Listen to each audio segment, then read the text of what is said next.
नमस्कार। आताच एक बातमी वाचली, कर्नाटकाचे विद्यमान मुख्यमंत्री बसवराज बोम्मई यांनी परत काहीतरी बालिश वक्तव्य केलेलं आहे। जेव्हापासून ते मुख्यमंत्री पदावर आलेत तेव्हापासूनच आम्ही पाहतोय बेळगाव आणि सीमा प्रश्नावर असंच काहीतरी बालिश आणि बेजबाबदारपणे ते बोलत असतात।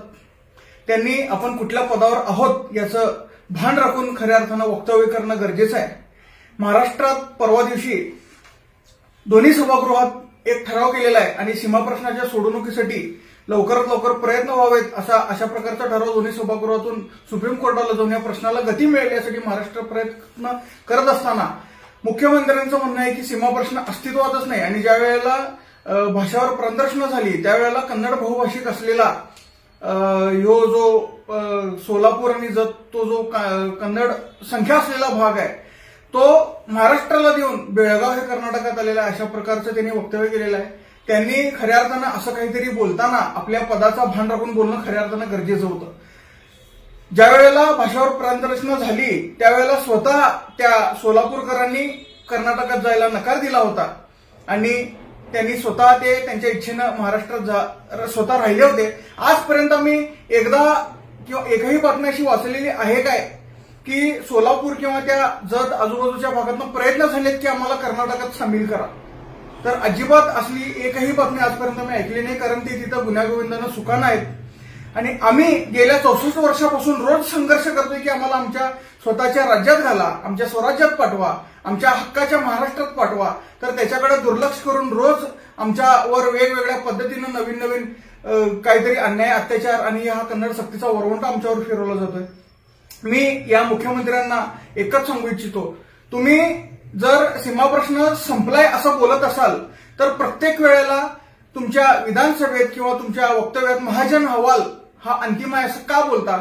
जर महाजन अहवाल अंतिम आहे असं तुमचं म्हणणं असेल तर हा प्रश्न संपलाच नव्हता आणि ज्या महाजन अहवालाची तुम्ही तुंतुने वाजवताय त्याची हवा आमच्या AR अंतुलेंनी भर विधानसभेत काढली होती। ते तुम्ही त्यांचं जे महाजन अनकवर्ड हे पुस्तक आहे ते वाचावं आणि तुम्ही त्याचा अभ्यास करावा अशी मी तुम्हाला एक तुम्हाला सूचना करतो।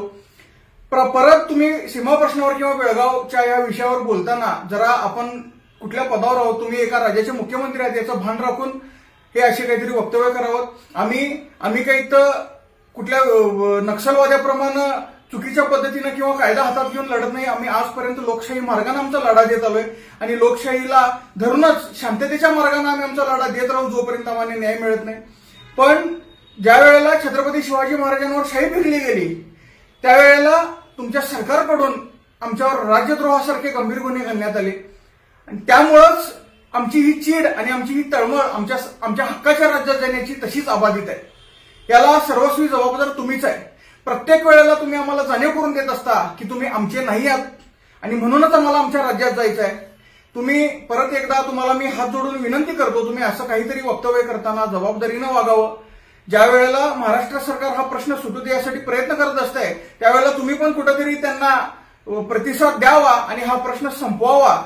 चर्चेनं हा प्रश्न संपणार आहे। तुम्ही जर असं काहीतरी बालिश बेताल वक्तव्य करत असाल तर तुम्ही तुमच्या ऍक्शनला महाराष्ट्रातून रिएक्शन नक्कीच येणार आहे, ह्याची पण तुम्ही कुठेतरी याचं भान राखणं गरजेचं आहे आणि हा विषय कुठेतरी तुमच्या वक्तव्यामुळे पेटेल याची तुम्ही काळजी घ्या आणि आमचा जो न्यायाचा लढा आहे त्याच्यात कुठेतरी तुम्ही एक सकारात्मक भूमिका घेऊन आणि तुमची जी भूमिका आहे ती तुम्ही सुप्रीम कोर्टात मांडावी अशी तुम्हाला खऱ्या अर्थानं माझी विनंती आहे। तुम्ही तुमच्या सभागृहात मांडत राहता, तुम्ही पत्रकारांशी बोलताना सांगता की महाजन अहवाल हा अंतिम आहे, मग तसं असेल तर तुम्ही ते सुप्रीम कोर्टात का सांगत नाही? तुम्ही सुप्रीम कोर्टात जर सांगितलं की महाजन अहवाल अंतिम आहे तर तुम्ही स्वतःच या प्रश्नासाठी कुठेतरी एक पाऊल उचलल्यासारखं होईल। हा प्रश्न गेल्या 64 वर्षापासून आजपर्यंत जिवंत आहे। हीच खऱ्या अर्थानं लोकशाहीची हत्या आहे असं आमचं ठाम मत आहे।